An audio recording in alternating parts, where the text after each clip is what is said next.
നമ്മൾ ഇന്ന് കേരള റിനൈസൻസിൽ ശ്രീനാരായണ ഗുരുവിനെ കുറിച്ചിട്ടാണ് പഠിക്കുന്നത്. അപ്പം ഈ സെക്ഷനിൽ നമ്മൾ ശ്രീനാരായണ ഗുരുവിനെ കുറിച്ചുള്ള ഒരു കംപ്ലീറ്റ് ഡാറ്റ നമ്മൾ കവർ ചെയ്യുന്നുണ്ട്.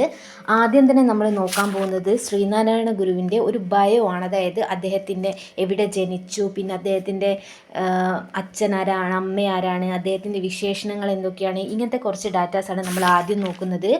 അത് കഴിഞ്ഞാൽ നമ്മൾ അദ്ദേഹത്തിൻ്റെ ഗുരുക്കന്മാർ ആരൊക്കെയാണെന്ന് പരിചയപ്പെടും. പിന്നീട് ശ്രീനാരായണ ഗുരു നടത്തിയ പ്രതിഷ്ഠകൾ, പല പ്രതിഷ്ഠകളും അദ്ദേഹം നടത്തിയിട്ടുണ്ട്. അതാണ് നമ്മൾ പിന്നീട് കവർ ചെയ്യുന്നത്.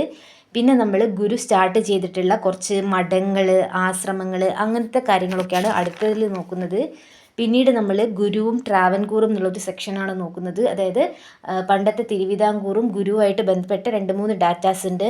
പിന്നീട് നമ്മൾ ശ്രീനാരായണ ഗുരുവിൻ്റെ ശിഷ്യന്മാരെയാണ് പരിചയപ്പെടുന്നത്. ഗുരുവിന് കുറേ ശിഷ്യന്മാരുണ്ടെങ്കിലും അതിൽ ഇമ്പോർട്ടൻ്റ് ആയിട്ടുള്ള കുറച്ച് ശിഷ്യന്മാരെയാണ് നമ്മൾ പഠിക്കുന്നത്. അത് കഴിഞ്ഞ് ഗുരുവിനെ സന്ദർശിച്ചവരെ കുറിച്ചിട്ടാണ് നമ്മൾ നോക്കുന്നത്.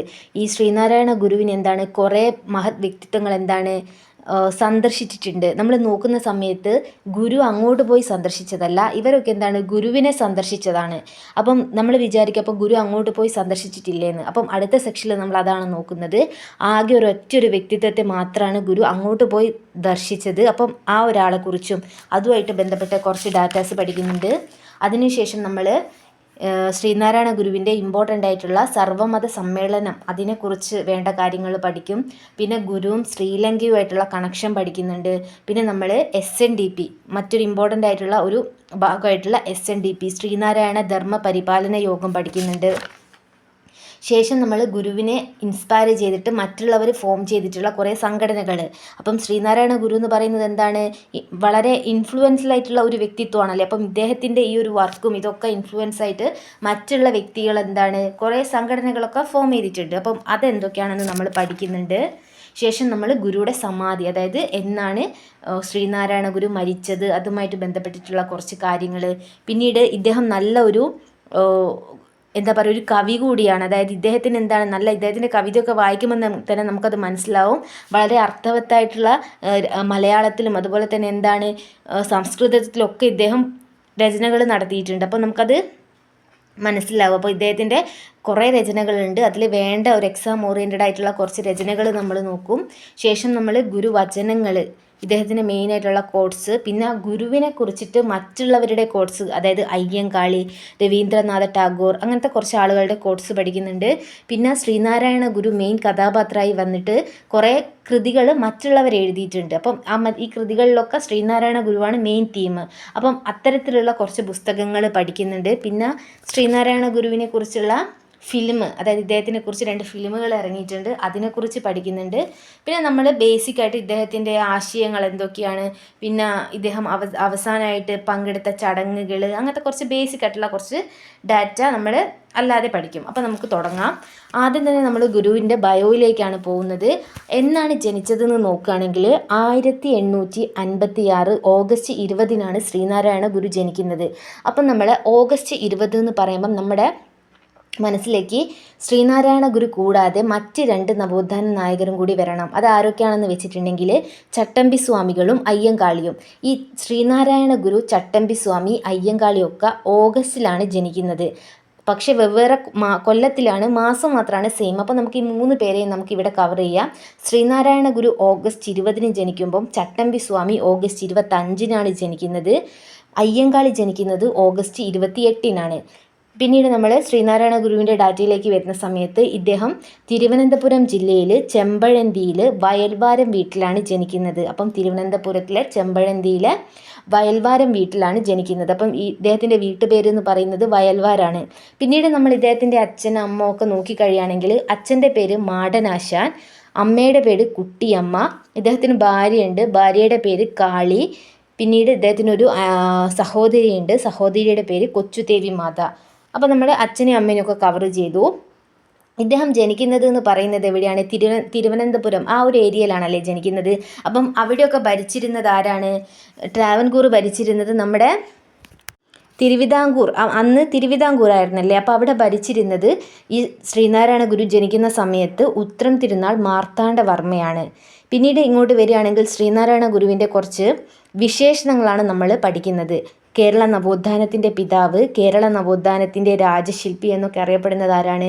ശ്രീനാരായണ ഗുരുവാണ്. പിന്നീട് ഇദ്ദേഹത്തെ നമ്മൾ നാണു ആശാൻ എന്നും വിളിക്കുന്നുണ്ട്. അദ്ദേഹത്തിൻ്റെ വീട്ടിലുള്ള പേരാണ് നാണു. അപ്പം ഇദ്ദേഹത്തെ പിൻകാലത്ത് നമ്മൾ നാണു ആശാൻ എന്ന് വിളിക്കുന്നുണ്ട്. അപ്പം കേരള നവോത്ഥാനത്തിൻ്റെ പിതാവ്, കേരള നവോത്ഥാനത്തിൻ്റെ രാജശില്പി, നാണു ആശാൻ എന്നൊക്കെ വിളിക്കുന്നത് നമ്മൾ ശ്രീനാരായണ ഗുരുവിനെയാണ്. ഇദ്ദേഹത്തിന് ദിവ്യജ്ഞാനം ലഭിച്ചുള്ള സ്ഥലം, അതൊരു ഇമ്പോർട്ടൻ്റ് ആയിട്ടുള്ളൊരു ഏരിയ ആണ്. അതായത് ഇദ്ദേഹത്തിന് ദിവ്യജ്ഞാനം ലഭിച്ചു എന്ന് പറയപ്പെടുന്ന സ്ഥലം എന്ന് പറയുന്നത് കന്യാകുമാരിയിലെ മരുത്വ മലയിലുള്ള പിള്ളത്തടത്തിലാണ്. ഈ പിള്ളത്തടം എന്ന് പറയുന്നത് ഈ കന്യാകുമാരിയിലെ മരുത്വ മലയിലുള്ള ഒരു സ്പേസ് ആണ്. അതായത് ശ്രീനാരായണ ഗുരു തപസ് ചെയ്തിട്ടുള്ള ആ ഒരു സ്പേസിനെ നമ്മൾ എന്താണ് വിളിക്കുന്നത്? പിള്ളത്തടം. അപ്പം അവിടെ നിന്നാണ് ഇദ്ദേഹത്തിന് എന്ത് കിട്ടിയെന്ന് പറയപ്പെടുന്നത്? ദിവ്യജ്ഞാനം ലഭിച്ചു എന്ന് പറയപ്പെടുന്നത്. അടുത്തതായിട്ട് നമ്മൾ ശ്രീനാരായണ ഗുരുവിൻ്റെ ഗുരുക്കന്മാരെയാണ് പഠിക്കുന്നത്. 3 പേരാണ് മെയിനായിട്ട് നമുക്ക് അറിയേണ്ടത്. അദ്ദേഹത്തിൻ്റെ ആദ്യകാല ഗുരു എന്ന് പറഞ്ഞിട്ടുണ്ടെങ്കിൽ അത് മൂത്തപിള്ള ആശാനാണ്. അപ്പം ആദ്യകാല ഗുരു എന്ന് എടുത്ത് ചോദിക്കുകയാണെങ്കിൽ നമ്മൾ മൂത്തപിള്ള ആശാനെയാണ് ഓർക്കേണ്ടത്. ഇദ്ദേഹത്തിന് സംസ്കൃതം, വേദാന്തം എന്നിവയിലൊക്കെ അറിവ് പകർന്നത് ആരാണെന്ന് ചോദിച്ചിട്ടുണ്ടെങ്കിൽ അത് പേട്ടയിൽ രാമകൃഷ്ണ ആശാനാണ്. നമ്മൾ പറഞ്ഞിട്ടുണ്ടായിരുന്നു നേരത്തെ ഇൻട്രോയിൽ, ശ്രീനാരായണ ഗുരു വളരെ നല്ലൊരു കൃതികളൊക്കെ എഴുതുന്ന ഒരാളാണെന്ന്. അപ്പം ഇദ്ദേഹത്തിന് എന്താണ്, സംസ്കൃതമൊക്കെ നല്ല വശമുണ്ട്. അപ്പം ഈ സംസ്കൃതം, വേദാന്തം ഇതൊക്കെ പഠിപ്പിച്ചത് ആരാണ് ഇദ്ദേഹത്തെ? പേട്ടയിൽ രാമകൃഷ്ണ ആശാനാണ്. പക്ഷെ നമ്മൾ കോമൺ ആയിട്ട് ശ്രീനാരായണ ഗുരുവിൻ്റെ ഗുരു ആരാണെന്ന് ചോദിച്ചിട്ടുണ്ടെങ്കിൽ നമ്മൾ തൈക്കാട്ട് അയ്യയാണ് പറയുക. തൈക്കാട്ട് അയ്യയിൽ നിന്നാണ് ശ്രീനാരായണ ഗുരു ഹഠയോഗയൊക്കെ പഠിപ്പിച്ചത്. ഈ തൈക്കാട്ട് അയ്യയ്ക്ക് ശ്രീനാരായണ ഗുരു മാത്രമല്ല മറ്റ് ശിഷ്യന്മാരൊക്കെ ഉണ്ടായിരുന്നു. അതിലുള്ള ഒരാളാണ് ശ്രീനാരായണ ഗുരു. ഇനി ഇദ്ദേഹത്തിൻ്റെ പ്രതിഷ്ഠകളാണ് നമ്മൾ അടുത്ത സെക്ഷനിൽ നോക്കുന്നത്. കുറേ പ്രതിഷ്ഠകൾ ഇദ്ദേഹം നടത്തിയിട്ടുണ്ട്. അതിൽ ഇമ്പോർട്ടൻ്റ് ആണ് അരുവിപ്പുറത്ത് നടത്തിയിട്ടുള്ള ശിവപ്രതിഷ്ഠ. അത് 1888 ഫെബ്രുവരിയിലാണ് നടത്തിയിട്ടുള്ളത്. എന്താ ചെയ്തതെന്ന് വെച്ചിട്ടുണ്ടെങ്കിൽ ഈ നെയ്യാർ, തിരുവനന്തപുരത്തുള്ള ഒരു നദിയാണല്ലേ നെയ്യാർ. അപ്പം അതിൽ നിന്നും ഒരു ശങ്കരൻ കുഴി എന്ന് പറഞ്ഞിട്ടുള്ളൊരു സ്പേസിൽ നിന്ന് കല്ലെടുത്തിട്ട് അത് ശിവനാണെന്ന് പറഞ്ഞ് പ്രതിഷ്ഠ ചെയ്യാണ് ചെയ്യുന്നത്. അപ്പം അതിനെന്താണ് വിളിച്ചത്? അരുവിപ്പുറം വിപ്ലവം എന്നാണ് വിളിക്കുന്നത്. അപ്പം ഈ ഒരു അരുവിപ്പുറത്ത് പോയിട്ടുണ്ടെങ്കിൽ അവിടെ കൊത്തിവെച്ചിട്ടുള്ള ഒരു ആപ്തവാക്യം നമുക്ക് കാണാൻ കഴിയും. അതാണ് ജാതിഭേദം മതഭേഷം ഏതുമില്ലാതെ സർവരും സാഹോദര്യ വാഴുന്ന മാതൃകാ സ്ഥാപനമാണിത്. എന്താണ് ആ ആപ്തവാക്യം? ഈ അരുവിപ്പുറം ആയിട്ട് ബന്ധപ്പെട്ടിട്ടുള്ള ആപ്തവാക്യമാണ് ജാതിഭേദം മതദ്വേഷം ഏതുമില്ലാതെ സർവരും സാഹോദര്യ വാഴുന്ന മാതൃകാ സ്ഥാപനമാണിത്. അപ്പം ഈ ഒരു കോട്ട് എവിടെ നിന്നാണ് എടുത്തതെന്ന് വെച്ചിട്ടുണ്ടെങ്കിൽ ശ്രീനാരായണ ഗുരുവിൻ്റെ കൃതിയായ ജാതി നിർണയം, ഇദ്ദേഹത്തിൻ്റെ ഒരു ഇമ്പോർട്ടൻ്റ് ആയിട്ടുള്ളൊരു കൃതിയാണ് ജാതി നിർണയം. അപ്പം ജാതി നിർണയം എന്ന കൃതിയിലെ ഒരു സെക്ഷനാണ് ഈ ഒരു കോട്ട് എന്ന് പറയുന്നത്. അതാണ് അരുവിപ്പുറത്ത് കൊത്തിവെച്ചിട്ടുള്ളത്. അടുത്തത് നമ്മൾ പറയുന്നത് ഇതേ അരുവിപ്പുറത്തുമായിട്ട് ബന്ധപ്പെട്ടിട്ടുള്ള മറ്റൊരു പോയിൻ്റാണ് എന്ത്? ശിവശതകം എന്ന് പറയുന്നത്. ശ്രീനാരായണ ഗുരുവിൻ്റെ മറ്റൊരു ഇമ്പോർട്ടൻ്റ് ആയിട്ടുള്ള ഒരു വർക്കാണ് ഇത് ശിവശതകം എന്ന് പറയുന്നത്. അപ്പം ഇത് അരുവിപ്പുറത്തിലെ ആ ഒരു ശിവപ്രതിഷ്ഠയെ ബേസ് ചെയ്തിട്ട് എഴുതിയിട്ടുള്ള ബുക്കാണ്. ഈ അരുവിപ്പുറം ടെമ്പിൾ 1887 ബിൽഡ് ചെയ്യുന്നത്. അവിടെ പ്രതിഷ്ഠ നടത്തുന്നത് ഈ നമ്മൾ പറഞ്ഞ അരുവിപ്പുറം വിപ്ലവം, അത് 1888 നമ്മൾ അടുത്ത ഇയറിലേക്ക് വരികയാണ്. അതാണ് 1907 എന്ന് പറയുന്നത്. ഈ 1907 ജഗന്നാഥ ക്ഷേത്രം, തലശ്ശേരിയിലെ ജഗന്നാഥ ക്ഷേത്രത്തിൽ പ്രതിഷ്ഠ നടത്തുന്നത്. എന്താണ് ഈ ഒരു പ്രത്യേകത എന്ന് വെച്ചിട്ടുണ്ടെങ്കിൽ, ഈ ഒരു ക്ഷേത്രത്തിൽ എന്താണ് നമ്മൾ ഇമ്പോർട്ടൻ്റ് ആയിട്ട് പഠിക്കുന്നത് എന്ന് വെച്ചിട്ടുണ്ടെങ്കിൽ, മലബാറിൽ ഇദ്ദേഹം നടത്തിയിട്ടുള്ള ആദ്യ പ്രതിഷ്ഠയാണ്. അതായത് മലബാർ ഏരിയയിൽ ഇദ്ദേഹം നടത്തിയിട്ടുള്ള ആദ്യ പ്രതിഷ്ഠയാണ് ജഗന്നാഥ ക്ഷേത്രത്തിലുള്ളത്.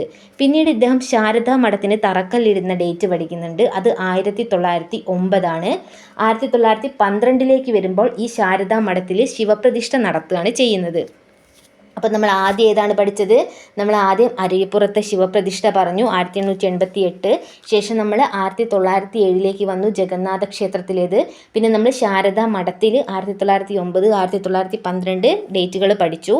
ഇനി ഇദ്ദേഹത്തിൻ്റെ ഒരു ഓർത്തിരിക്കേണ്ട ഒരു പോയിൻ്റാണ് ഗോവർണനാഥേശ്വര ക്ഷേത്രം. അത് കർണാടകയിലാണ്, മാംഗ്ലൂരിലെ കുണ്ട്രോളി എന്നുള്ള പറഞ്ഞ ഒരു സ്ഥലത്താണിത്.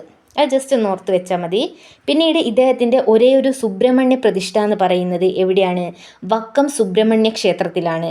അത് തിരുവനന്തപുരത്താണ് വക്കം സുബ്രഹ്മണ്യ ക്ഷേത്രം. അപ്പോൾ അവിടെയാണ് ഇദ്ദേഹത്തിൻ്റെ ഒരേ ഒരു സുബ്രഹ്മണ്യ പ്രതിഷ്ഠ, വേറെ എവിടെയും അദ്ദേഹം സുബ്രഹ്മണ്യ പ്രതിഷ്ഠ നടത്തിയിട്ടില്ല. ഇപ്പം നമ്മൾ ശിവപ്രതിഷ്ഠയൊക്കെ നോക്കുകയാണെങ്കിൽ നമുക്ക് ശാരദാ മഠത്തിൽ നടത്തിയിട്ടുണ്ട്, അരുവിപ്പുറത്ത് നടത്തിയിട്ടുണ്ട്, അങ്ങനെ പല സ്ഥലത്തും നടത്തിയിട്ടുണ്ട്. പക്ഷേ ഈ ഒരു സുബ്രഹ്മണ്യ പ്രതിഷ്ഠ എന്ന് പറയുന്നത് ഈ ഒരു വക്കം സുബ്രഹ്മണ്യ ക്ഷേത്രത്തിൽ മാത്രമാണ് നടത്തിയിട്ടുള്ളത്. അപ്പം ഈ ഒരു വക്കം സുബ്രഹ്മണ്യ ക്ഷേത്രം ഇപ്പോൾ എന്താണ്, വേലായുധ നട എന്ന് പറയപ്പെടുന്നുണ്ട്. അതെവിടെയാണെന്ന് പറഞ്ഞു, തിരുവനന്തപുരത്താണെന്ന് പറഞ്ഞു. ശേഷം നമ്മൾ നിലവിളക്ക് ഇദ്ദേഹം പ്രതിഷ്ഠ ചെയ്ത ഒരു സംഭവത്തെക്കുറിച്ചിട്ടാണ് പറയുന്നത്. എന്താണ്, നിലവിളക്കാണ് ഇവിടെ പ്രതിഷ്ഠ ചെയ്യുന്നത്. സാധാരണ നമ്മൾ അമ്പലത്തിലൊക്കെ നോക്കുമ്പോൾ അവിടെ എന്താണ്, ദേവീദേവന്മാരൊക്കെയാണ് അല്ലേ പ്രതിഷ്ഠ നടത്തുക. പക്ഷേ ഇദ്ദേഹം എന്താണ്, നിലവിളക്ക് പ്രതിഷ്ഠ നടത്തുന്നുണ്ട്. അത് പേരിൽ തന്നെ ഉണ്ട്, വിളക്കമ്പലം. തൃശ്ശൂരിലെ കാരമുക്കിലെ വിളക്കമ്പലത്തിലാണ് ഇദ്ദേഹം നിലവിളക്ക് പ്രതിഷ്ഠ ചെയ്യുന്നത്. അത് 1920-ലാണ്. പിന്നീട് വരികയാണെങ്കിൽ ഇദ്ദേഹം കണ്ണാടിയിൽ ഓം എന്നെഴുതി പ്രതിഷ്ഠ നടത്തിയത് എവിടെയാണെന്ന് ചോദിച്ചിട്ടുണ്ടെങ്കിൽ അത് കളവൻകോടാണ്. അതെവിടെയാണ്, ആലപ്പുഴയിലാണ് കളവൻകോടുള്ളത്. ആ ഡേറ്റ് എന്ന് പറഞ്ഞിട്ടുണ്ടെങ്കിൽ 1927-ലാണ്. നിലവിളക്ക് കഴിഞ്ഞ് ഒരു 7 വർഷം കഴിഞ്ഞപ്പോൾ കണ്ണാടി.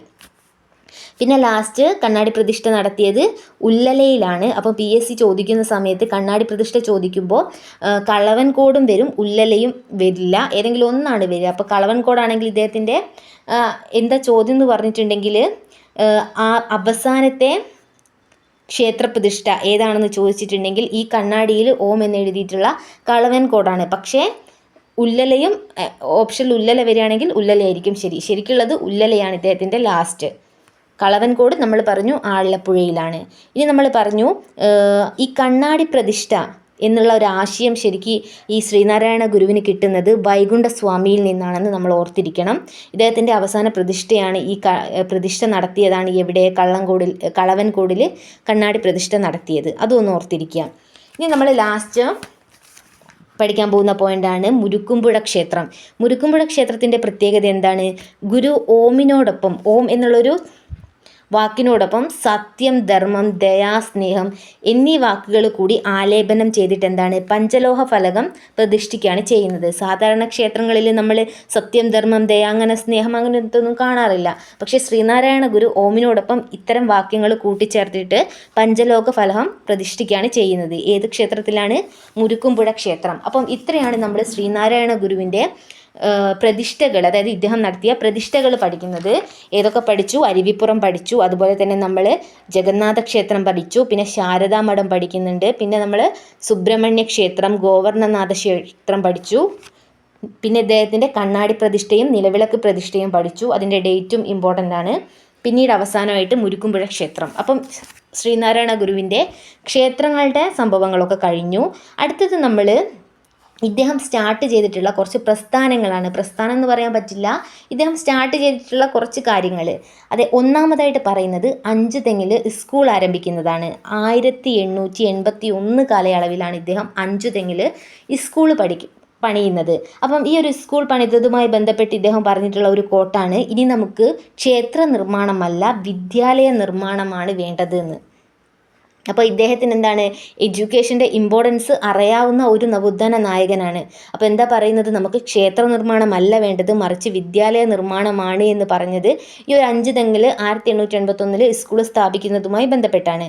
അടുത്തത് ഇദ്ദേഹം ശിവഗിരി മഠം സ്ഥാപിക്കുന്നതാണ്. ശിവഗിരി മഠം എന്ന് പറയുന്നത് ശ്രീനാരായണ ഗുരുവിനെ സംബന്ധിച്ചിടത്തോളം നമ്മൾ പഠിക്കുമ്പം വളരെ ഇമ്പോർട്ടൻ്റായി സ്ട്രെസ് ചെയ്ത് പഠിക്കേണ്ട ഒരു സംഭവമാണ്. കാരണം ഇദ്ദേഹം 1904 ശിവഗിരി മഠം വർക്കലയിൽ ആരംഭിക്കുന്നു. അപ്പം ഇവിടെയാണ് പിന്നീട് ഇദ്ദേഹത്തിൻ്റെ എല്ലാ പ്രവർത്തന മേഖലകളും വരുന്നത്, ശിവഗിരി മഠമായിട്ട് ബന്ധപ്പെട്ടിട്ടാണ്. പിന്നീട് അദ്വൈതാശ്രമം ആലുവയിൽ, എറണാകുളത്ത്, പെരിയാർ നദീതീരത്ത്. നമ്മൾ ആലോചിക്കണം, എറണാകുളം ആലുവ എന്നൊക്കെ കേട്ടാൽ നമ്മുടെ മനസ്സിലേക്ക് വരേണ്ട നദിയാണ് പെരിയാർ. അപ്പം പെരിയാറിൻ്റെ തീരത്ത് സ്ഥാപിച്ച മഠം ഏതാണെന്നൊക്കെ ചോദിച്ചിട്ടുണ്ടെങ്കിൽ ഏതാണ്, അദ്വൈതാശ്രമമാണ്. അത് 1913 പിന്നീട് ഇദ്ദേഹം ആരംഭിക്കുന്നതാണ് 1915 പുലയ സമുദായ വിദ്യാർത്ഥികൾക്ക് സമഭോജനം. ഈ സമഭോജനം എന്ന് പറയുന്നത് കുറേ നവോത്ഥാന നായകർ ചെയ്യുന്നുണ്ട്, അപ്പം ഗുരുവും അത് ചെയ്തിട്ടുണ്ട്. അതായത് സമഭോജനം എന്നുള്ള കൺസെപ്റ്റ് എന്ന് പറഞ്ഞിട്ടുണ്ടെങ്കിൽ എല്ലാ ജാതിയിലും പെട്ട ആളുകൾ എന്താണ് ഭക്ഷണം കഴിക്കുന്ന ഒരു പരിപാടിയാണ്. അപ്പം ഈ പുലയ സമുദായ വിദ്യാർത്ഥികൾക്ക് വേണ്ടിയിട്ട് ഇദ്ദേഹം സമഭോജനം നടത്തിയിട്ടുണ്ട് 1915. പിന്നെ 1916 വരുമ്പം ആലുവയിൽ ഇദ്ദേഹം സംസ്കൃത സ്കൂൾ ആരംഭിക്കുന്നുണ്ട്. നമ്മുടെ അദ്വൈതാശ്രമമുള്ള സ്ഥലം തന്നെയാണല്ലേ ആലുവ. അപ്പം ആ സംസ്കൃത സ്കൂൾ ആരംഭിക്കുന്നത് ആലുവയിലാണ്.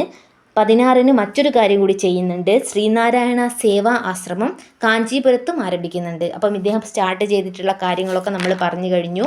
എന്തൊക്കെയായിരുന്നു? അഞ്ചുതെങ്ങിൽ സ്കൂള്, പിന്നെ ശിവഗിരി മഠം, അദ്വൈതാശ്രമം, പിന്നെ 15 പുലയ സമുദായ വിദ്യാർത്ഥികൾക്ക് എന്താണ് സമഭോജനം, പിന്നെ സംസ്കൃത സ്കൂള്, ശ്രീനാരായണ സേവാ ആശ്രമം, ഇതൊക്കെയാണ് ഗുരു സ്റ്റാർട്ട് ചെയ്തിട്ടുള്ളത്. ഇനി നമ്മൾ ശ്രീനാരായണ ഗുരുവും ട്രാവൻകൂറും തമ്മിലുള്ള ഒരു കണക്ഷനാണ് നമ്മൾ പഠിക്കുന്നത്. ഇദ്ദേഹം ജനിക്കുന്ന സമയത്ത് നമ്മൾ പറഞ്ഞു ഉത്രം തിരുനാൾ മാർത്താണ്ഡവർമ്മയാണ് ഗുരു ജനിക്കുന്ന സമയത്തുള്ള തിരുവിതാംകൂർ ഭരണാധികാരി. മരണസമയത്ത് ആരാണെന്ന് ചോദിച്ചിട്ടുണ്ടെങ്കിൽ സേതുലക്ഷ്മിയാണ്. അപ്പോൾ നമ്മൾ പഠിക്കുന്ന ഒന്നാമത്തെ പോയിന്റ് എന്ന് പറയുന്നത് 1904 1904 എന്താ സംഭവിച്ചതെന്ന് വെച്ചിട്ടുണ്ടെങ്കിൽ ഈ തിരുവിതാംകൂർ സർക്കാർ ഈ ശ്രീനാരായണ ഗുരുവിനെ കോടതിയിൽ ഹാജരാക്കുന്നതിൽ നിന്നും ഒഴിവാക്കുകയാണ് ചെയ്യുന്നത്. അതായത് എന്തെങ്കിലും കാരണവശാൽ കോടതിയിൽ വരേണ്ട കേസ് വരികയാണെങ്കിൽ ശ്രീനാരായണ ഗുരു വരണ്ട എന്നുള്ളൊരു ഉത്തരവ് ഈ ഒരു ട്രാവൻകൂർ അതായത് തിരുവിതാംകൂർ പുറപ്പെടുവിക്കുകയാണ് ചെയ്യുന്നത്. ആ ഡേറ്റ് 1904. അടുത്ത ഇമ്പോർട്ടൻ്റ് ആയിട്ടുള്ള ഒരു ഇൻസിഡൻ്റ് ആണ് 1911 എന്ന് പറയുന്നത്. ട്രാവൻകൂർ സെൻസസ് 1911 നടത്തുകയുണ്ടായി. അപ്പം അതിൽ നാഷണൽ സെയിൻ്റ് ആയിട്ട് ഡിക്ലെയർ ചെയ്ത വ്യക്തിത്വം എന്ന് പറയുന്നത് അത് നമ്മുടെ ശ്രീനാരായണ ഗുരുവാണ്. അപ്പം ഈ ഒരു 1911 ഈ ഒരു സെൻസസിൻ്റെ കാലയളവിലുള്ള ആ ഒരു നാഷണൽ സെയിൻ്റ് ആയിട്ട് ഡിക്ലെയർ ചെയ്ത സമയത്തെ ഭരണാധികാരി എന്ന് ചോദിച്ചിട്ടുണ്ടെങ്കിൽ അത് ശ്രീമൂലം തിരുനാളാണ്. അടുത്തത് നമ്മൾ ശ്രീനാരായണ ഗുരുവിൻ്റെ ശിഷ്യന്മാരെ പരിചയപ്പെടുകയാണ് ചെയ്യുന്നത്. ഇദ്ദേഹത്തിന് കുറേ ശിഷ്യന്മാരുണ്ട്. പക്ഷെ നമ്മൾ PSC ഓറിയൻറ്റഡ് ആയിട്ട് കുറച്ച് ആളുകളെയാണ് പഠിക്കുന്നത്. ഇദ്ദേഹത്തിൻ്റെ ആദ്യത്തെ ശിഷ്യനെയും അവസാനത്തെ ശിഷ്യനെയും നമ്മൾ പഠിക്കുന്നുണ്ട്. ആദ്യത്തെ ശിഷ്യൻ എന്ന് പറയുന്നത് ശിവലിംഗദാസ സ്വാമികളാണ്. ആരാണ്? ശിവലിംഗദാസ സ്വാമികൾ. അവസാനത്തെ ശിഷ്യൻ എന്ന് പറയുന്നത് ആനന്ദ തീർത്ഥനാണ്. അപ്പം അവസാനത്തേതും ആദ്യത്തേതുമായി. ഇനി ഇദ്ദേഹത്തിന് കുറേ യൂറോപ്പിനിലും ശിഷ്യന്മാരുണ്ട്. അതിലെ യൂറോപ്പിനിലെ ആദ്യത്തെ ശിഷ്യൻ എന്ന് പറയുന്നത് ഏണസ്റ്റ് കിർക്കാണ്. പിന്നീട് നമ്മൾ വൈക്കം സത്യാഗ്രഹവുമായി ബന്ധപ്പെട്ടിട്ട് 2 ശിഷ്യന്മാരെ പഠിക്കുന്നുണ്ട്. വൈക്കം സത്യാഗ്രഹം നടന്നത് ഏത് ഇയറിലാണ്? 1924. ശരിക്കും എന്തിനാണ് ഈ വൈക്കം സത്യാഗ്രഹം നടന്നത്? സഞ്ചാര സ്വാതന്ത്ര്യത്തിന് വേണ്ടിയിട്ട്. ആരുടെ സഞ്ചാര സ്വാതന്ത്ര്യം തടസ്സപ്പെടുത്തിയപ്പോഴാണ് ഇങ്ങനത്തെ ഒരു സംഭവം വന്നിട്ടുള്ളത്? നമുക്കറിയാം അവർണരുടേതാണ്, പെർട്ടിക്കുലർലി അവർണറുടേതാണ്. എന്നാൽ അത് ഉണ്ടാവാനുള്ള കാരണം ശ്രീനാരായണ ഗുരു അതിലൂടെ ഒന്ന് നടക്കാൻ, അതായത് നമ്മുടെ ആ ഒരു വൈക്കം ക്ഷേത്രത്തിലൂടെ നടക്കാൻ പോകുന്ന സമയത്ത് അവിടെയുള്ള ഭരണാധികാരികൾ തടഞ്ഞു നിർത്തുകയാണ് ചെയ്യുന്നത്. അപ്പം ശ്രീനാരായണ ഗുരുവാണ് ശരിക്കും വൈക്കം സത്യാഗ്രഹമായിട്ട് ബന്ധപ്പെട്ട നവോത്ഥാന നായകൻ എന്ന് പറയുന്നത്. അപ്പം ഈ വൈക്കം സത്യാഗ്രഹത്തിൽ 1924 വൈക്കം സത്യാഗ്രഹത്തിൽ ശ്രീനാരായണ ഗുരുവിന് സപ്പോർട്ടറായിട്ട് അവിടെ സന്ദർശിച്ച ശിഷ്യന്മാരാണ് സ്വാമി സത്യാവർത്തനം, കോട്ടുകോയിക്കൽ വേലായുധനും. ആരൊക്കെയാണ്? സ്വാമി സത്യാവർത്തനം, കോട്ടുകോയിക്കൽ വേലായുധനും. അതിൽ നമ്മൾ സ്വാമി സത്യാവർത്തനം പഠിക്കുന്നുണ്ട് വേറൊരു കേസിൽ. അതായത് ഇദ്ദേഹം ശ്രീലങ്കയിൽ പോകുന്നുണ്ട്. അത് നമ്മൾ വേറെ പഠിക്കും. ഇപ്പം ജസ്റ്റ് നമ്മളൊന്ന് അറിഞ്ഞിരിക്കുക. ഗുരു ആദ്യമായിട്ട്, അതായത് ആദ്യവും ലാസ്റ്റും, അതായത് ഒറ്റ സ്ഥലത്ത് മാത്രമാണ് ഇവിടെ വിദേശ പര്യടനം നടത്തിയിട്ടുള്ളത് ശ്രീനാരായണ ഗുരു. അത് ശ്രീലങ്കയാണ്. അപ്പോൾ ശ്രീലങ്കയിൽ പോകുന്ന പോയിട്ടുണ്ട്. അപ്പം ആ ശ്രീലങ്കയിൽ ഗുരുവിൻ്റെ മെസ്സേജൊക്കെ സ്പ്രെഡ് ചെയ്തിട്ടുള്ള ആ ഒരു ശിഷ്യനാണ് ആരാണെന്ന് ചോദിച്ചിട്ടുണ്ടെങ്കിൽ അത് നമ്മുടെ വൈക്കം സത്യാഗ്രഹത്തിൽ പങ്കെടുത്തിട്ടുള്ള സ്വാമി സത്യാവർത്തനാണ്. പിന്നീട് നമ്മൾ റാൻഡുമായിട്ട് നടരാജ ഗുരുവിനെ പഠിക്കുന്നുണ്ട്. നടരാജ ഗുരുവിനെ പഠിക്കാനുള്ള കാരണം ഇദ്ദേഹവും ശ്രീനാരായണ ഗുരുവിൻ്റെ ഒരു ശിഷ്യനാണ്. അദ്ദേഹം പിന്നീട് വേറൊരു സംഘടന തുടങ്ങുന്നുണ്ട്. അത് നമ്മൾ അതിൽ ആ ഒരു സെക്ഷൻ വരുമ്പം പഠിക്കും. ഇതിപ്പം മനസ്സിലാക്കുക, നടരാജ ഗുരു എന്ന് പറയുന്നത് ശ്രീനാരായണ ഗുരുവിൻ്റെ ഒരു ശിഷ്യനാണ്. ഇദ്ദേഹം എന്ന് പറയുന്നത് നമ്മുടെ പൽപ്പുവിൻ്റെ മകനാണ്. പൽപ്പു എന്ന് പറയുന്നതും മറ്റൊരു നവോത്ഥാന നായകനാണ്. അപ്പം പൽപ്പുവിൻ്റെ മകനാണ് നടരാജ ഗുരു. അദ്ദേഹം ശ്രീനാരായണ ഗുരുവിനെ ഫോളോ ചെയ്തിരുന്നു എന്ന് മനസ്സിലാക്കുക. പിന്നീട് നമ്മൾ ഗുരുവിനെ സന്ദർശിച്ച കുറച്ച് വ്യക്തിത്വങ്ങളെ കുറിച്ചിട്ടാണ് പഠിക്കുന്നത്. കുറേ ആളുകൾ ഗുരുവിനെ സന്ദർശിക്കേണ്ടതായിട്ടുണ്ട്. ഒരു കാര്യം നമ്മളിത് പഠിക്കുമ്പോൾ മനസ്സിലാക്കണം, ഗുരു അങ്ങോട്ട് പോയി സന്ദർശിച്ചതല്ല, ഗുരുവിനെ സന്ദർശിച്ചവരാണ്. ഗുരു ആകെ ഒരൊറ്റ ആളെയാണ് അങ്ങോട്ട് പോയി സന്ദർശിക്കുന്നുള്ളൂ. ബാക്കി എല്ലാവരും ഗുരുവിനെയാണ് കാണുന്നത്. അതിൽ ഒന്നാമതായിട്ട് പഠിക്കുന്നത് ചട്ടമ്പി സ്വാമിയാണ്. ചട്ടമ്പി സ്വാമിയെ കാണുന്നത് 1882 തിരുവനന്തപുരത്തിലെ വാമനപുരത്ത് അണിയൂർ ക്ഷേത്രത്തിലാണ് ഇവർ കാണുന്നത്. എന്നാണ് 1882. പിന്നീട് കാണുന്നത് കുമാരനാശാനെയാണ്. അത് 1891 കായ്ക്കരയിൽ വെച്ചിട്ടാണ്. പിന്നെ പൽപ്പുവിനെ കാണുന്നത് 1895 ബാംഗ്ലൂരിൽ വെച്ചിട്ടാണ്. അയ്യങ്കാളിയെ കാണുന്നത് 1912 ബാലരാമപുരത്ത് വെച്ചിട്ട്, വാഗ്ഭടാനന്ദനെ കാണുന്നത് 1914 ആലുവയിൽ വെച്ചിട്ട്, ടാഗോറിനെ കാണുന്നത് 1922 ശിവഗിരിയിൽ വെച്ചിട്ടാണ്, ഗാന്ധിജിയെ കാണുന്നത് 1925 മാർച്ച് 12 ശിവഗിരിയിൽ വെച്ചിട്ട്. അപ്പം ടാഗോറിനെയും ഗാന്ധിജിയെയും ശിവഗിരിയിൽ വെച്ചിട്ടാണ് കാണുന്നത്. അതിൽ ഗാന്ധിജിയെ കാണുന്ന ഡേറ്റ് നമ്മൾ അറിഞ്ഞിരിക്കണം, 1925 മാർച്ച് 12. അതെന്താണ്, നമ്മളെ വൈക്കം സത്യാഗ്രഹവുമായി ബന്ധപ്പെട്ടിട്ടാണ് ഗാന്ധിജിയെ കാണുന്നത്. അപ്പം നമ്മൾ ഗുരുവിനെ സന്ദർശിച്ചവരെ പഠിച്ചു. ഇനി നമ്മൾ ഒരു എക്സ്ട്രാ ഫാക്റ്റ് എന്ന രീതിയിൽ ടാഗോർ ഗുരുവിനെ സന്ദർശിച്ചപ്പോൾ ഉണ്ടായിട്ടുള്ള കാര്യങ്ങൾ പറയാം. ടാഗോറിൻ്റെ ഒപ്പം എന്താണ്, ആൻഡ്രൂസ് എന്ന് പറഞ്ഞിട്ടുള്ള ഒരാളും കൂടി വന്നിട്ടുണ്ടായിരുന്നു. ഇവർ രണ്ടും കൂടിയാണ് ടാഗോറും ആൻഡ്രൂസും കൂടിയാണ് ശ്രീനാരായണ ഗുരുവിനെ സന്ദർശിക്കുന്നത്. അപ്പം അവർക്ക് തമ്മിൽ അങ്ങോട്ടും ഇങ്ങോട്ടും സംസാരിക്കണമെങ്കിൽ എന്താണ്, ഭാഷയൊന്നും അറിയണ്ടാവില്ല അല്ലേ, കോമൺ ആയിട്ട്. അപ്പം എന്തായാലും ട്രാൻസ്ലേറ്റർ വേണം. അപ്പോൾ അത് ട്രാൻസ്ലേറ്റ് ചെയ്ത് കൊടുത്തത് നമ്മുടെ കുമാരനാശാനാണ്. ഈ കുമാരനാശാൻ ടാഗോറിനെ കേന്ദ്ര കഥാപാത്രമാക്കിയിട്ട് ഒരു ബുക്ക് എഴുതിയിട്ടുണ്ട്. അത് നമുക്കിപ്പോൾ ഒന്ന് പരിചയപ്പെടാം. ആ ബുക്കാണ് ദിവ്യകോകിലം. കുമാരനാശാൻ ടാഗോറിനെ കേന്ദ്ര കഥാപാത്രമാക്കിയിട്ടുള്ള എഴുതിയിട്ടുള്ളൊരു ബുക്കാണ്. ടാഗോറും ആൻഡ്രൂസും ആരെ കണ്ടു എന്ന് പറഞ്ഞു, ശ്രീനാരായണ ഗുരുവിനെ കണ്ടു എന്ന് പറഞ്ഞു. അപ്പം അതിൽ ശ്രീനാരായണ ഗുരുവിനെ കണ്ടപ്പം ആൻഡ്രൂസ് പറഞ്ഞിട്ടുള്ള ഒരു കോട്ട് ഇമ്പോർട്ടൻ്റ് ആണ്. അദ്ദേഹം പറഞ്ഞത് എന്താണെന്ന് വെച്ചിട്ടുണ്ടെങ്കിൽ, ഞാൻ മനുഷ്യരിൽ ദൈവത്തെ കണ്ടു, അത് ഭാരതത്തിൻ്റെ ഏറ്റവും ദക്ഷിണഭാഗത്ത് ജീവിച്ചിരിക്കുന്ന ശ്രീനാരായണ ഗുരു അല്ലാതെ മറ്റാരുമില്ല എന്ന് വെച്ചിട്ടുണ്ടെങ്കിൽ, അദ്ദേഹം ഗുരുവിനെ ഒരു ദൈവത്തിൻ്റെ ഒരു പ്രതീകമായിട്ടാണ് കാണുന്നത്. അപ്പം അത്രയും അദ്ദേഹം ഇൻഫ്ലുവൻസ്ഡ് ആയിട്ടുണ്ടായിരിക്കും ആൻഡ്രൂസ്. അതുകൊണ്ടാണല്ലോ ഇങ്ങനത്തെ ഒരു കാര്യം പറഞ്ഞിട്ടുള്ളത്. എന്താണ് അദ്ദേഹം പറയുന്നത്, ഞാൻ മനുഷ്യരിൽ ദൈവത്തെ കണ്ടു, അത് ഭാരതത്തിൻ്റെ ഏറ്റവും ദക്ഷിണഭാഗത്ത് സ്ഥിതി ചെയ്യുന്ന ശ്രീനാരായണ ഗുരു അല്ലാതെ മറ്റാരുമല്ല എന്നാണ് പറയുന്നത്. ഇനി ടാഗോറിലേക്ക് വരികയാണെങ്കിൽ, രവീന്ദ്രനാഥ ടാഗോർ എന്താ പറഞ്ഞത്, ഞാൻ പല സിദ്ധന്മാരെയും മഹർഷിമാരെയും കണ്ടിട്ടുണ്ട്, എന്നാൽ നാരായണ ഗുരുവിനേക്കാൾ മികച്ചതോ അദ്ദേഹത്തിന് തുല്യനോ ആയ ഒരു മഹാത്മാവിനെ എങ്ങും കണ്ടിട്ടില്ല എന്നാണ് പറയുന്നത്. അതായത് അത്രയും അദ്ദേഹം കുറേ ആളുകളെ കണ്ടിട്ടുണ്ട്, എന്നാൽ ശ്രീനാരായണ ഗുരുവിനോട് അടുത്ത് നിൽക്കാൻ പറ്റിയ ഒരാളാ അല്ലെങ്കിൽ തുല്യനായിട്ടുള്ള ഒരാളെ കണ്ടിട്ടില്ല എന്നാണ് പറയുന്നത്. അപ്പം അവർ രണ്ടുപേരും ഇദ്ദേഹത്തിനെ കണ്ട് വളരെ ഇൻഫ്ലുവൻസ്ഡ് ആയിട്ടുണ്ട് എന്ന് നമുക്ക് മനസ്സിലാക്കാം. പിന്നീട് നമ്മൾ കൂടിക്കാഴ്ച പഠിച്ചിട്ടുണ്ടായിരുന്നു, ഗാന്ധിജി എന്നാണ് കാണുന്നത് 1925 മാർച്ച് 12 കണ്ടു എന്ന് നമ്മൾ പറഞ്ഞു. അത് കാണുമ്പം ഗാന്ധിജിയുടെ ഒപ്പം ആരായിരുന്നു ഉണ്ടായിരുന്നത്, രാജഗോപാലാചാര്യാണ് ഉണ്ടായിരുന്നത്. അപ്പം ഇവർ തമ്മിൽ കാണുമ്പം അത് ട്രാൻസ്ലേറ്റ് ചെയ്തത് ആരാണെന്ന് ചോദിച്ചാൽ കുമാരനാണ് ട്രാൻസ്ലേറ്റ് ചെയ്യുന്നത്, എൻ കുമാരൻ. അപ്പം നമ്മൾ വിചാരിക്കും എന്തുകൊണ്ടാണ് കുമാരനാശാൻ ട്രാൻസ്ലേറ്റ് ചെയ്യാത്തതെന്ന്. കാരണം ആ സമയമാകുമ്പോഴേക്ക് കുമാരനാശാൻ ബോട്ട് അപകടത്തിൽ മരിക്കുന്നുണ്ട്. അപ്പം ട്രാൻസ്ലേറ്റ് ചെയ്ത് കൊടുത്തത് എൻ കുമാരനാണ്. ഇനി നമ്മൾ ഗുരു സന്ദർശിച്ച വ്യക്തിത്വത്തെയാണ് പഠിക്കുന്നത്. അതാണ് രമണ മഹർഷി. അപ്പം ഈ രമണ മഹർഷിയെ കാണാൻ വേണ്ടിയിട്ട് ആ ഒരു ലിങ്ക് ആരാണെന്ന് വെച്ചിട്ടുണ്ടെങ്കിൽ തൈക്കാട് അയ്യാണ്. അപ്പോൾ തൈക്കാട് അയ്യാണ് നമ്മളെ രമണ മഹർഷിയെക്കുറിച്ചൊക്കെ ഗുരുവിനോട് പറയുന്നതും അങ്ങനെ കാണാനൊക്കെ പറയുന്നത്. അങ്ങനെ ഇവർ കാണുന്നത് എവിടെ വെച്ചിട്ടാണ്, തിരുവണ്ണാമലയിൽ വെച്ചിട്ടാണ് രമണ മഹർഷി ഗുരുവിനെ കാണുന്നത്. അതായത് ഗുരു രമണ മഹർഷിയെ കാണുന്നത്. അപ്പം ഈ ഒരു രമണ മഹർഷിക്ക് സമർപ്പിച്ചിട്ട് നമ്മുടെ ശ്രീനാരായണ ഗുരു ഒരു ബുക്ക് എഴുതിയിട്ടുണ്ട്. ആ ബുക്കാണ് മുനിചര്യ പഞ്ചകം. പിന്നീട് ഈ രമണ മഹർഷി ഗുരുവിനെ കുറിച്ച് പറയുന്ന ഒരു കോട്ടുണ്ട്, Mahatma of high intellectual supremacy. ഇത് രമണ മഹർഷി ആരെക്കുറിച്ച് പറഞ്ഞതാണ്, ശ്രീനാരായണ ഗുരുവിനെ കുറിച്ച് പറഞ്ഞതാണ്. അതായത് Mahatma of high intellectual supremacy എന്നാണ് പറഞ്ഞത്. പിന്നെ നമ്മൾ പറഞ്ഞ മുനിചര്യ പഞ്ചകം എന്ന് പറയുന്നത് ശ്രീനാരായണ ഗുരു രമണ മഹർഷിക്ക് ട്രിബ്യൂട്ട് ചെയ്തിട്ട് എഴുതുന്ന ഒരു ബുക്കാണ്. ഇത്രയാണ് നമ്മൾ സന്ദർശനങ്ങളുമായിട്ട് ബന്ധപ്പെട്ടിട്ടുള്ള ചാപ്റ്ററിൽ കവർ ചെയ്യുന്നത്. ശേഷം നമ്മൾ സർവമത സമ്മേളനമാണ് പഠിക്കുന്നത്. സർവമത സമ്മേളനം ആരാണ് വിളിച്ചു കൂട്ടുന്നത്, ശ്രീനാരായണ ഗുരുവാണ് വിളിച്ചു കൂട്ടുന്നത്. എപ്പോഴാണ് വിളിച്ചു കൂട്ടുന്നത്, 1924 ആലുവയിൽ വെച്ചിട്ടാണ്. ആലുവ എവിടെയാണ്, എറണാകുളത്ത്. അപ്പം ഇതിൻ്റെ അധ്യക്ഷൻ എന്ന് പറയുന്നത് ജസ്റ്റിസ് സദാശിവ അയ്യറാണ്. അപ്പം ജസ്റ്റിസ് സദാശിവ അയ്യറാണ് ഈ ഒരു സർവമത സമ്മേളനത്തിൻ്റെ അധ്യക്ഷത നടത്തിയിട്ടുള്ളത്. ഇതിൻ്റെ തീം എന്ന് പറയുന്നത് അതിൻ്റെ വാതിൽക്കൽ എഴുതി വെച്ചിട്ടുള്ളതാണ്. ഈ ഒരു സർവ്വമത സമ്മേളനവുമായിട്ട് ബന്ധപ്പെട്ട് വാദിക്കാനും ജയിക്കാനുമല്ല, അറിയാനും അറിയിക്കാനും. അപ്പോൾ നമ്മൾ ഈ ഒരു സംഭവം കാണുകയാണെങ്കിൽ വാദിക്കാനും ജയിക്കാനുമല്ല, അറിയാനും അറിയിക്കാനുമാണ് എന്നുള്ളത് കേട്ടിട്ടുണ്ടെങ്കിൽ നമ്മുടെ മൈൻഡിലേക്ക് വരേണ്ടത് സർവ്വമത സമ്മേളനമാണ്.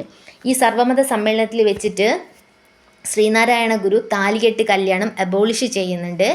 അപ്പം ഈ താലികെട്ട് കല്യാണം അബോളിഷ് ചെയ്യുന്നത് ആദ്യമായിട്ട് സർവ്വമത സമ്മേളനത്തിലാണോ എന്ന് ചോദിച്ചാൽ അല്ല, അത് പറവൂർ സമ്മേളനത്തിലും അബോളിഷ് ചെയ്യുന്നുണ്ട്. അതുപോലെ തന്നെ പബ്ലിക്കായിട്ട് താലികെട്ട് കല്യാണം നമ്മളെ സർവ്വമത സമ്മേളനത്തിലാണ് അബോളിഷ് ചെയ്യുന്നത് എന്നേ ഉള്ളൂ. പിന്നീട് നമ്മൾ ശ്രീനാരായണ ഗുരു വിദേശ പര്യടനം നടത്തിയ ഒരു ഹിസ്റ്ററിയാണ് നോക്കുന്നത്. ഇദ്ദേഹത്തിൻ്റെ ജീവിതകാലത്തിൽ ആകെ ഒരൊറ്റ വിദേശ രാജ്യമാണ് സന്ദർശിച്ചത്. അതാണ് ശ്രീലങ്ക, നമ്മുടെ ഇന്ത്യക്ക് അടുത്തുള്ള ശ്രീലങ്ക. അപ്പം ഇദ്ദേഹം ആദ്യമായിട്ട് സന്ദർശിച്ചത് 1918 പിന്നീട് രണ്ടാമത് സന്ദർശിക്കുന്നുണ്ട്, അത് 1926 അങ്ങനെ 2 വട്ടമാണ് ഇദ്ദേഹം ശ്രീലങ്ക സന്ദർശിക്കുന്നത്. അപ്പം ഈ ഒരു ശ്രീലങ്ക സന്ദർശന വേളയിലാണ് ഇദ്ദേഹം ആദ്യമായിട്ട് കാവി ധരിക്കുന്നത്. ഇന്ന് നമ്മൾ ഇൻ്റർനെറ്റിലൊക്കെ ശ്രീനാരായണ ഗുരുവിൻ്റെ ഫോട്ടോ നോക്കുന്ന സമയത്ത് നമുക്ക് കാവി ഉടുത്ത ഗുരുവിനെയാണ് കാണാൻ കഴിയുന്നത്. പക്ഷേ അത് ശ്രീലങ്ക സന്ദർശന വേളയിലാണ് ഇദ്ദേഹം ആദ്യമായിട്ട് കാവി ഉടുക്കുന്നത്. അതിനു മുമ്പ് ഇദ്ദേഹം ഏത് ഡ്രസ്സായിരുന്നു ധരിച്ചതെന്ന് ചോദിച്ചിട്ടുണ്ടെങ്കിൽ വെള്ള വസ്ത്രമായിരുന്നു ധരിച്ചിരുന്നത്. അപ്പോൾ നമ്മൾ പിന്നെ സ്വാമി സത്യാവർത്തയെ നമ്മൾ നേരത്തെ പരിചയപ്പെട്ടിരുന്നല്ലേ, ശ്രീനാരായണ ഗുരുവിൻ്റെ ഒരു ശിഷ്യനാണ്.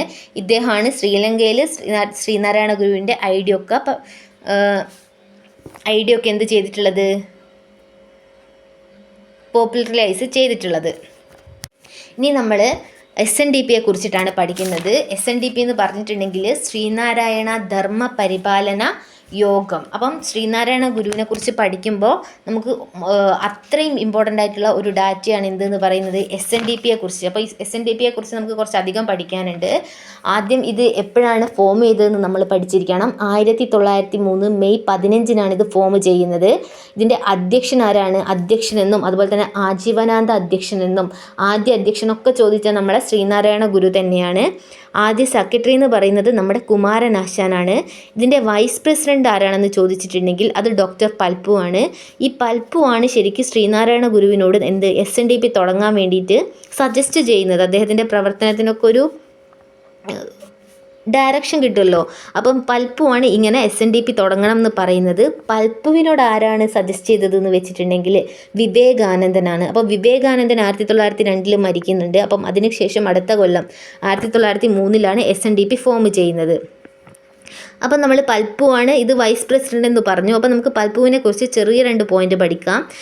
പൽപ്പു കുമാരനാശാനെ ചിന്നസ്വാമി എന്നും ഗുരുവിനെ പെരിയസ്വാമി എന്നുമാണ് വിളിച്ചിട്ടുണ്ടായിരുന്നത്. അപ്പോൾ ചിന്നസ്വാമിയും പെരിയസ്വാമിയും, ചിന്നസ്വാമി ആരെയാണ് വിളിച്ചത്? കുമാരനാശാനെയും, അതായത് സെക്രട്ടറി ആയിട്ടുള്ള കുമാരനാശാനെയും, പെരിയസ്വാമി എന്ന് വിളിച്ചിട്ട് അധ്യക്ഷനായിട്ടുള്ള ശ്രീനാരായണ ഗുരുവിനെയുമാണെന്ന് മനസ്സിലാക്കുക. നമ്മൾ SNDPയുടെ പോയിന്റിലേക്ക് വരുമ്പോൾ ഇതിൻ്റെ മുഖപത്രം എന്ന് പറയുന്നത് വിവേകോദയം എന്നാണ്. അപ്പം വിവേകോദയം വിവേകാനന്ദൻ്റെ പ്രേരണയായിട്ട് ഇട്ട പേരായിരിക്കും അല്ലേ. അപ്പം വിവേകോദയം ഇത് എന്നാണ് പബ്ലിഷ് ചെയ്യുന്നത്? 1904 അതിൻ്റെ സ്ഥാപകൻ, ഈ ഒരു വിവേകോദയം എന്ന മുഖപത്രത്തിൻ്റെ സ്ഥാപകൻ എന്ന് പറയുന്നത് കുമാരനാശാനാണ്. ഇതിൻ്റെ ഫസ്റ്റ് എഡിറ്റർ എന്ന് പറയുന്നത് M ഗോവിന്ദനാണ്. അപ്പം M ഗോവിന്ദനും കുമാരനാശാനാണ് വിവേകോദയവുമായിട്ട് ബന്ധപ്പെട്ടിട്ടുള്ള വ്യക്തിത്വങ്ങൾ. അപ്പോൾ നമ്മൾ CP ഗോവിന്ദൻ പിള്ള എന്ന് പറഞ്ഞിട്ടുള്ള ഒരാളെ പരിചയപ്പെടും. അത് SNDPയായിട്ട് ബന്ധപ്പെട്ട ആളല്ല. SNDPയായിട്ട് ബന്ധപ്പെട്ട ആൾ M ഗോവിന്ദനാണ്. CP ഗോവിന്ദൻ പിള്ള എന്ന് പറയുന്നത് ദേശാഭിമാനിയുടെ ഫസ്റ്റ് എഡിറ്ററാണ്. പിന്നീട് നമ്മൾ SNDPയുടെ മുൻഗാമിയെ പറയുന്നുണ്ട്, അതാണ് വാവൂട്ട് യോഗം. എന്താണ് SNDPയുടെ മുൻഗാമി എന്ന് പറയുന്നത്? വാവൂട്ട് യോഗമാണ്. ശരിക്കും വാവൂട്ട് യോഗം എന്ന് പറയുന്നത് SNDPക്ക് മുമ്പ്, അതായത് ഈ SNDPക്ക് മുമ്പ് ഇതിൻ്റെ പേര് വാവൂട്ട് യോഗം എന്നായിരുന്നു. ശേഷമാണ് SNDP എന്ന് മാറ്റിയത്. അപ്പം ഈ വാവൂട്ട് യോഗം അഥവാ SNDPയുടെ രൂപീകരണത്തിന് കാരണമായ കമ്മിറ്റി ഏതാണെന്ന് ചോദിച്ചിട്ടുണ്ടെങ്കിൽ അത് അരുവിപ്പുറം ക്ഷേത്രയോഗമാണ്. അരുവിപ്പുറം ക്ഷേത്രയോഗമാണ് എന്ത്? ഈ ഒരു വാവൂട്ട് യോഗം അഥവാ SNDP അതിൻ്റെയൊക്കെ രൂപീകരണത്തിന് കാരണമായ കമ്മിറ്റി ഏതാണെന്ന് ചോദിച്ചാൽ നമ്മൾ പറയേണ്ടത്. നിലവിലെ SNDPയുടെ മുഖപത്രം എന്ന് പറയുന്നത് ഏതാണ്? യോഗനാഥമാണ്. അത് വിവേകോദയമല്ല, അത് ആദ്യത്തെ മുഖപത്രമാണ്. ഇപ്പോഴത്തെ നിലവിലെ മുഖപത്രം എന്ന് പറയുന്നത് യോഗനാഥാണ്. ഇനി നമ്മൾ ഗുരുവിനെ ഇൻസ്പയർ ചെയ്ത് ഫോം ചെയ്ത കുറച്ച് സംഘടനകളാണ് പറയുന്നത്. അതായത് ഗുരുവിൻ്റെ ഈ പ്രവർത്തനവും അദ്ദേഹത്തിൻ്റെ ഈ ഒരു കരിഷ്മയൊക്കെ കണ്ട് ഇദ്ദേഹത്തിൻ്റെ ഇദ്ദേഹത്തെ ഇൻസ്പയർ ചെയ്ത് ഫോം ചെയ്തിട്ടുള്ള കുറേ സംഘടനകളുണ്ട്. അതിൽ ഒന്നാമത്തേതാണ് സഹോദരൻ അയ്യപ്പൻ ആരംഭിച്ചിട്ടുള്ള ശ്രീനാരായണ സേവിക സമാജം. അപ്പം ആലുവ കേന്ദ്രീകരിച്ചിട്ടാണ് സഹോദരൻ അയ്യപ്പൻ എന്ത് ഫോം ചെയ്തിട്ടുള്ളത്? ശ്രീനാരായണ സേവിക സമാജം ഫോം ചെയ്യുന്നത്. അടുത്തത് നടരാജഗുരു. നടരാജഗുരു എന്താണ്? ശ്രീനാരായണ ഗുരുവിൻ്റെ ഒരു ശിഷ്യനായിരുന്നു നമ്മൾ പറഞ്ഞിട്ടുണ്ട്. അദ്ദേഹം 1923 ഫോം ചെയ്തിട്ടുള്ള നീലഗിരി കേന്ദ്രീകരിച്ച് ഫോം ചെയ്തിട്ടുള്ളതാണ് നാരായണ ഗുരുകുലം. അപ്പം നാരായണ ഗുരുകുലം ആരുടേതാണ്? നടരാജ ഗുരുവിൻ്റെതാണ്. അത് നീലഗിരി കേന്ദ്രീകരിച്ചിട്ടാണ് ഉള്ളത്. പിന്നീട് ധർമ്മപട സംഘമാണ്.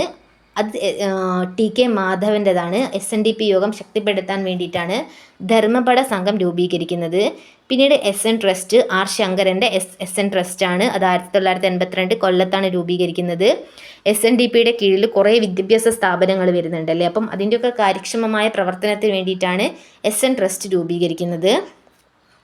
പിന്നീട് SNDPയുടെ ആഭിമുഖ്യത്തിൽ ഒരു സ്ത്രീ സമാജം 1904 ഫോം ചെയ്യുന്നുണ്ട്. എന്നാണ് 1904. അതിൻ്റെ ആദ്യ അധ്യക്ഷൻ എന്ന് പറയുന്നത് മാതാ പെരുമാളാണ്. ഈ മാതാ പെരുമാൾ എന്ന് പറയുന്നത് നമ്മുടെ ഡോക്ടർ പൽപ്പുവിൻ്റെ അമ്മയാണ്. അപ്പം ഇത്രയാണ് നമ്മൾ ഗുരുവിനെ ഇൻസ്പയർ ചെയ്തിട്ട് ഫോം ചെയ്തിട്ടുള്ള സംഘടനകൾ പഠിക്കുന്നത്. ഇനി നമ്മൾ ഗുരുവിൻ്റെ മരണവുമായിട്ട് ബന്ധപ്പെട്ടിട്ടുള്ള അഥവാ ഗുരുവിൻ്റെ സമാധിയുമായി ബന്ധപ്പെട്ടിട്ടുള്ള ഡാറ്റകളിലേക്കാണ് നമ്മൾ പോകുന്നത്. ഗുരു മരിക്കുന്ന സമയത്ത് ആരായിരുന്നു? റാണി സേതു ലക്ഷ്മിബായി ആയിരുന്നു തിരുവിതാംകൂറിലെ ഭരണാധികാരി എന്ന് പറയുന്നത്. ഇദ്ദേഹം മരിക്കുന്നത് 1928 സെപ്റ്റംബർ 20-നാണ്. അപ്പോൾ എത്രാമത്തെ വയസ്സിലാണ്? 72ാമത്തെ വയസ്സിൽ ശിവഗിരിയിൽ വെച്ചിട്ടാണ് ഇദ്ദേഹം മരിക്കുന്നത്. ഇദ്ദേഹത്തിൻ്റെ ജനനവും മരണവും ഹോളിഡേ ആയിട്ട് കേരള സർക്കാർ എന്താണ് പ്രഖ്യാപിക്കുകയുണ്ടായി. അപ്പം നമുക്കിപ്പോൾ ശ്രീനാരായണ ഗുരുവിൻ്റെ ജനനവും മരണവും എന്താണ്? പബ്ലിക് ഹോളിഡേ ആണ്.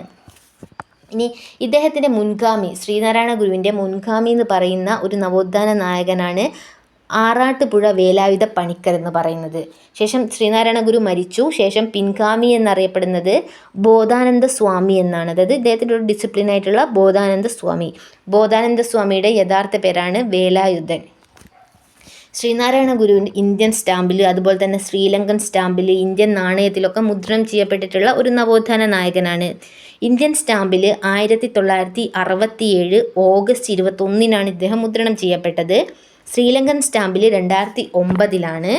ഇനി ഇന്ത്യൻ നാണയത്തിൽ ഇദ്ദേഹം 5 രൂപ നാണയത്തിലാണ് ഇദ്ദേഹം മുദ്രണം ചെയ്യപ്പെട്ടത്. അത് 2006 ഫെബ്രുവരി 7-നാണ് പബ്ലിഷ് ചെയ്യുന്നത്. എന്തിൻ്റെ ബേസിലാണെന്ന് ചോദിക്കുകയാണെങ്കിൽ ഇദ്ദേഹത്തിൻ്റെ 150-ാം ജന്മദിനത്തിൻ്റെ അന്നാണ്. ജന്മദിനത്തിൻ്റെ അന്നല്ല, ജന്മദിനവുമായിട്ട് ബന്ധപ്പെട്ടിട്ടാണ് ഈ ഒരു ഇന്ത്യൻ നാണയം 5 രൂപ നാണയത്തിൽ ശ്രീനാരായണ ഗുരുവിനെ ആലേഖനം ചെയ്തിട്ടുള്ളത്. ഇനി നമ്മൾ ഇദ്ദേഹത്തിൻ്റെ രചനകളാണ് നോക്കുന്നത്. ഇദ്ദേഹത്തിൻ്റെ ബുക്ക് എന്ന് പറയുന്നത് വളരെ അത്രയും വൈഡായിട്ട് ഇദ്ദേഹം ബുക്കുകൾ എഴുതിയിട്ടുണ്ട്. അതിൽ കുറേ ഇമ്പോർട്ടൻറ്റ് ബുക്കുണ്ട്. നമുക്കതിൽ കുറച്ച് ബുക്കുകൾ പരിചയപ്പെടാം. ഒന്നാമതായിട്ട് ഇദ്ദേഹത്തിൻ്റെ ആദ്യത്തെ വർക്കാണ് ഗജേന്ദ്രമോക്ഷം വഞ്ചിപ്പാട്ടാണ് ഗുരുവിൻ്റെ ആദ്യ രചന. ഇത് അദ്ദേഹം ചട്ടമ്പി സ്വാമികൾക്ക് വേണ്ടിയിട്ടാണ് സമർപ്പിക്കുന്നത്. ഇദ്ദേഹത്തിൻ്റെ ഒരു സംസ്കൃത കൃതിയാണ് ദർശനമാല. പിന്നെ ഇദ്ദേഹത്തിൻ്റെ മറ്റു കുറച്ച് വർക്കുകളാണ് ആത്മോപദേശ ശതകം പബ്ലിഷ് ചെയ്യുന്നത് 1897-ലാണ്. ഈ ആത്മോപദേശ ശതകത്തിലെ ഒരു കോട്ടാണ് അവനവനാത്മസുഖത്തിനാചരിക്കുന്നവയവനു സുഖത്തിനായി വരേണം. എന്താണ് ആത്മോപദേശ ശതകത്തിലെ ആ ഒരു വരി? അവനവനാത്മസുഖത്തിനാചരിക്കുന്നവയവരനു സുഖത്തിനായി വരേണം. പിന്നെ ഉള്ളതാണ് ഇദ്ദേഹത്തിൻ്റെ ജാതി മീമാംസ. അതിലെ ഒരു ജാതി നിർണയം എന്ന പദ്യത്തിലെ ഒരു വചനമാണ് ഒരു ജാതി ഒരു മതം ഒരു ദൈവം മനുഷ്യന്. അങ്ങനെയല്ല, ഒരു ജാതി ഒരു മതം ഒരു ദൈവം.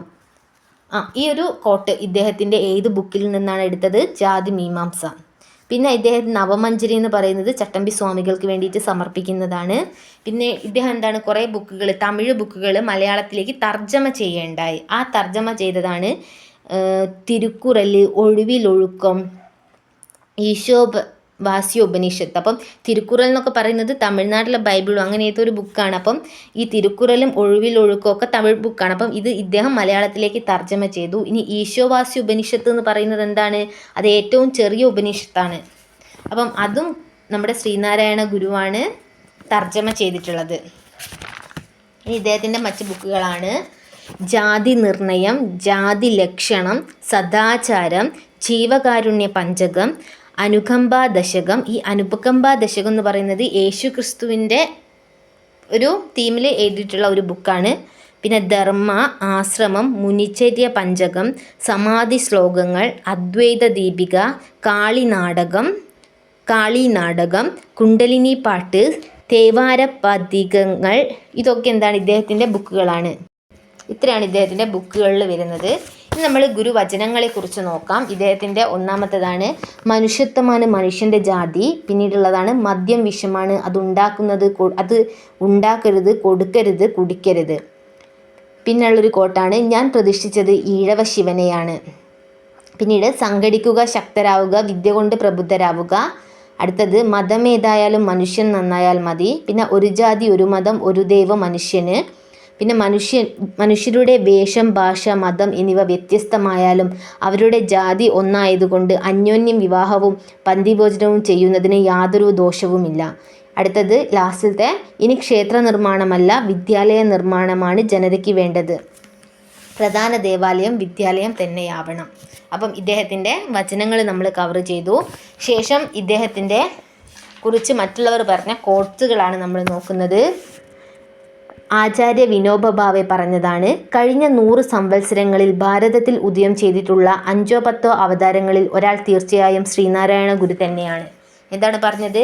കഴിഞ്ഞ 100 സംവത്സരങ്ങളിൽ ഭാരതത്തിൽ ഉദയം ചെയ്തിട്ടുള്ള 5ഓ 10ഓ അവതാരങ്ങളിൽ ഒരാൾ തീർച്ചയായും ശ്രീനാരായണ ഗുരു തന്നെയാണ്. അയ്യങ്കാളി പറഞ്ഞിട്ടുള്ളത്, ശ്രീനാരായണ ഗുരുവിനെ ഒരു 3ാം കിട ദൈവം എന്നതിനുപരി ഒരു 1ാം കിട മനുഷ്യനായി കാണണം. CP രാമസ്വാമി അയ്യർ പറയുന്നത്, മഹാത്മാഗാന്ധിക്ക് മുൻപേ സാർവത്രിക സാഹോദര്യം എന്ന ആശയം പ്രചരിപ്പിച്ച വ്യക്തിയാണ് ശ്രീനാരായണ ഗുരു. ഇനി ഇദ്ദേഹത്തിനെ റിലേറ്റഡ് ചെയ്ത് കുറേ ബുക്കുകൾ എഴുതിയിട്ടുണ്ട്. അതിലെ ബുക്കുകളാണ് നമ്മൾ അടുത്തതായിട്ട് പരിചയപ്പെടാൻ പോകുന്നത്. ഗുരു എന്നുള്ള ബുക്ക് എഴുതിയിട്ടുള്ളത് K. സുരേന്ദ്രനാണ്. ഈ ഗുരു എന്നുള്ള ബുക്കിന് 1994 വയലാർ അവാർഡ് കിട്ടുകയുണ്ടായി. പിന്നെ നാരായണം, അത് പെരുമ്പടവം ശ്രീധരനാണ്. പിന്നെ ഗുരുദേവ കർണാമൃതം കിളിമാനൂർ കേശവൻ്റെ ബുക്കാണ്. മഹർഷി ശ്രീനാരായണ ഗുരു T. ഭാസ്കരൻ എഴുതിയതാണ്. നാരായണ ഗുരുസ്വാമി MK സാനുവിൻ്റെതാണ്. യുഗപ്പിറവി K. വാസുദേവൻ്റെതാണ്. ചരിത്രത്തെ ആധാരമാക്കിയ ഗുരു KP അപ്പൻ്റെതാണ്. ഗുരുവിൻ്റെ ദുഃഖം എന്ന് പറയുന്ന ബുക്ക് സുകുമാർ അഴീക്കോടാണ് എഴുതിയിട്ടുള്ളത്. ശ്രീനാരായണ ഗുരു നവോത്ഥാനത്തിൻ്റെ പ്രവാചകൻ എന്നുള്ള ബുക്ക് എഴുതിയത് P. പരമേശ്വരനാണ്. ബുദ്ധനും നാരായണ ഗുരുവും എഴുതിയിട്ടുള്ളത് Dr. K. സുഗതനാണ്. എ പ്രോഫിറ്റ് ഓഫ് പീസ് അത് എഴുതിയിട്ടുള്ളത് സ്വാമി ധർമ്മതീർത്ഥനാണ്. പിന്നീട് നമ്മൾ പഠിക്കുന്നത് ഇദ്ദേഹമായിട്ട് ബന്ധപ്പെട്ട ബോട്ട് റേസാണ്. അതായത് ശ്രീനാരായണ ട്രോഫി ബോട്ട് റേസ് നടക്കുന്നത് കരുനാഗപ്പള്ളിയിലെ കന്നേറ്റിക്കായലിലാണ്. ശ്രീനാരായണ ട്രോഫി ബോട്ട് റേസ് കന്നേറ്റിയിൽ. ശ്രീനാരായണ ജയന്തി ബോട്ട് റേസ് നടക്കുന്നത് കുമരകത്താണ്. ഇനി ശ്രീനാരായണ ഗുരുവായിട്ട് ബന്ധപ്പെട്ട ഫിലിം നോക്കുകയാണെങ്കിൽ 1985 ബേക്കർ സംവിധാനം ചെയ്തതാണ് ശ്രീനാരായണ ഗുരു. യുഗപുരുഷൻ സംവിധാനം ചെയ്തതാണ് R. സുകുമാരൻ. അപ്പോൾ രണ്ട് ഫിലിമാണ്, യുഗപുരുഷനും അതുപോലെ തന്നെ ബേക്കറിൻ്റെ ശ്രീനാരായണ ഗുരു എന്നുള്ള ഫിലിമും. ഇദ്ദേഹം ജീവിച്ചിരിക്കെ സ്റ്റാറ്റസ് ശ്രീനാരായണ ഗുരുവിന് വേണ്ടി സമർപ്പിക്കേണ്ടായി. അത് തലശ്ശേരിയിൽ 1927 ഉണ്ടാക്കുന്നത്. ഇനി ശ്രീനാരായണ ഗുരുവിനെ കുറിച്ച് നമ്മൾ അല്ലാതെ പറയുമ്പം ഇദ്ദേഹം എന്തായിരുന്നു, കോമൺ ആയിട്ട് പറയുകയാണെങ്കിൽ പരിഷ്കൃത സമൂഹം വേണമെന്നായിരുന്നു ഇദ്ദേഹം ആഗ്രഹിച്ചിരുന്നത്. പിന്നീട് എന്താണ്, ദാരിദ്ര്യ നിർമ്മാർജ്ജന പരിപാടികളിലൂടെ സാമൂഹിക മാറ്റം കൊണ്ടുവരാൻ നോക്കിയിട്ടുള്ള ഒരാളാണ് ശ്രീനാരായണ ഗുരു. പിന്നെ വ്യവസായശാല നിർമ്മിച്ച് ജോലി കൊടുക്കണം എന്ന് പറയുന്നുണ്ട്. അതായത് സാധാരണക്കാർക്ക് എന്താണ് വ്യവസായശാലകൾ നിർമ്മിച്ച് ജോലി പ്രൊവൈഡ് ചെയ്യണമെന്ന് ഗുരു പറയുന്നുണ്ട്. ക്ഷേത്രത്തിന് സമീപം സ്കൂൾ വേണം എന്നുള്ള ഒരു കൺസെപ്റ്റും ഗുരുവിനുണ്ടായിരുന്നു. പിന്നെ ഈ ശ്രീനാരായണ ഗുരുവിൻ്റെ ആദ്യത്തെ എഴുതിയതെന്ന് പറഞ്ഞിട്ടുണ്ടെങ്കിൽ ബയോഗ്രഫി എഴുതിയത് മൂർക്കോത്ത് കുമാരനാണ്. പിന്നീട് നമ്മൾ പറയുന്നത് ശ്രീനാരായണ ഗുരു അവസാനമായി പങ്കെടുത്ത പൊതുചടങ്ങ് ചോദിച്ചാൽ അത് 1927 SNDP യോഗമാണ്. അത് കൊച്ചിയിലെ പള്ളുരുത്തിയിലാണ് നടന്നത്. അതാണ് ഗുരു പങ്കെടുത്ത അവസാനത്തെ ചടങ്ങ്. ഇനി ശ്രീനാരായണ ഗുരുവിൻ്റെ മരണാനന്തരം വർക്കല ശിവഗിരി ജാഥ നടത്തുന്നുണ്ട്. അത് പത്തനംതിട്ടയിലെ ഇലവുംതിട്ടയിൽ നിന്നും ശിവഗിരി വരെയായിരുന്നു നടത്തിയത്. ആ ഒരു ആശയം, നമുക്ക് ഇങ്ങനെ ഒരു ജാഥ നടത്താമെന്നുള്ള ആശയം മുന്നോട്ട് വെച്ചത് മൂലൂർ എസ് പത്മനാഭ പിള്ളയാണ്. ഇദ്ദേഹം ഒരു റൈറ്റർ ആണ്. ഈ ഒരു ജാഥ കണ്ടക്ട് ചെയ്യുന്നത് ആരൊക്കെയാണെന്ന് ചോദിച്ചിട്ടുണ്ടെങ്കിൽ അത് വല്ലഭശ്ശേരി ഗോവിന്ദൻ വൈദ്യരും TK കിട്ടൻ റൈറ്ററും ചേർന്നിട്ടാണ്. ഇത്രയാണ് നമ്മൾ ഗുരുവിനെ കുറിച്ച് പഠിക്കുന്നത്. പിന്നീട് നമ്മൾ മറ്റൊരു ഇമ്പോർട്ടൻ്റ് ആയിട്ടുള്ള പോയിൻ്റാണ്, രണ്ടാം ബുദ്ധൻ എന്ന് ശ്രീനാരായണ ഗുരുവിനെ വിളിച്ചത് ആരാണ്? അത് G ശങ്കരക്കുറുപ്പാണ്. അപ്പം ഇത്രയാണ് നമ്മൾ ശ്രീനാരായണ ഗുരുവിനെ കവർ ചെയ്യുന്നത്. ഇനി നമ്മൾ ശ്രീനാരായണ ഗുരുവിനെ കുറിച്ച് പറഞ്ഞിട്ടുണ്ടായിരുന്നു തൈക്കാടയ്യ. അപ്പം തൈക്കാടയ്യയുടെ മറ്റുള്ള ശിഷ്യന്മാരാണ് ശ്രീനാരായണ ഗുരു, അയ്യങ്കാളി, ചട്ടമ്പിസ്വാമി. വെറുതെ ഒന്ന് ഓർത്തിരുന്നാൽ മതി. ഇത്രയാണ് നമ്മൾ ഗുരുവിനെ കുറിച്ച്